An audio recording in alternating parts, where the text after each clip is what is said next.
ભારત માતા કી જય। મારું નામ ગોવિંદભાઈ બાંભણિયા છે।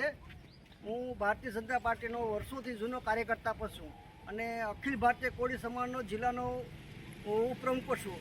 મારો એક સંદેશ હતો કે સરેલી ગામથી સગ્યા સીમસાડા સુધી જે રસ્તો છે એ રસ્તો વર્ષો સુધી એમને ખરાબ હતો એટલે મુખ્યમંત્રીને રજૂઆત કરી અને ગાંધીનગર ધક્કા થઈને અને આ રસ્તો બનાવવામાં આવ્યો છે। અને સ્થાનિક ધારાસભ્ય ભગાભાઈ ધાનાભાઈ બારડ એને પણ રજૂઆત કરી હતી એટલે આ રસ્તો બનાવવામાં આવ્યો છે। અને મુખ્યમંત્રીનો પણ ખૂબ આભાર માનું છું કે શિક્ષણ જે બાળકોનું ભવિષ્ય અને બગડતું હતું અને બાળકોને ચોમાસામાં આવવામાં અને ખેડૂતોને આવરો જવરોમાં તકલીફ પડતી હતી એટલે આ રસ્તાને જે કામ કરી પૂર્ણ થવા આવી છે એટલે તે બદલ મુખ્યમંત્રી શ્રી ભૂપેન્દ્રભાઈ પટેલનો પણ ખૂબ આભાર માનું છું અને સ્થાનિક ધારાસભ્ય ભગાભાઈ ધાનાભાઈ બારડ તાલાળા 91 વિધાનસભાના ધારાસભ્ય છે એને પણ રજૂઆત કરવામાં આવી હતી એનો પણ ખૂબ આભાર માનું છું। એટલે મારો કોઈ સ્વાર્થ નથી, આ પ્રજાના હિત માટે મેં કામ કર્યું છે અને કામ કરતો રહીશું। અને આ પ્રજા બધા ખેડૂતોને પણ આવરો જવરો મુશ્કેલી પડતી હતી એ પણ કામ સારું થઈ ગયું છે એના લીધે આજે પ્રજાને પણ કામ સંતોષ થયો છે। આ ખેડૂતો પણનું કહેવું છે કે ભાઈ શું તમને પેલા શું તકલીફ હતી આવરા જવામાં?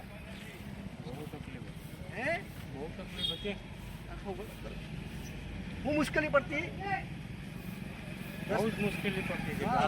એટલે આ ખેડૂતના હિત માટે કામ કર્યું છે, આમાં મારો કોઈ સ્વાર્થ નથી અને આવનારા દિવસોમાં પણ હું પ્રજા માટે કામ કરતો રહીશ। મારો કોઈ હેતુ નથી, મારો કોઈ સ્વાર્થ નથી। ભારત માતા કી જય, વંદે માતરમ। આતાભાઈ રાજાભાઈ બારડ, ગામ સગિયા, બરાબર, રહેવાનું અમરાપુર। આ વર્ષોથી અમારે 40 વર્ષથી માગણી હતી કે અહીંથી છે ને ખાટલામાં નાખીને દર્દીને ચોમાસામાં લઈ જતા, બરાબર। ગોઠણ રૂપ પાણી હતું અને બીમાર પડે તો ખાટલામાં જોડીમાં નાખીને લઈ જતા। આજથી 30 વર્ષથી બધાને રજૂઆત કરી છતાં આ કામ છે ને ગોવિંદભાઈ મારા મિત્ર ત્યાંથી અવારનવાર કહેતો કે તમે આ કોળી સમાજનો પ્રમુખ છે ને આપણે આ તમારા ગામને આપણે રસ્તાની બહુ મુસીબત છે તો કંઈક કરો નહીં।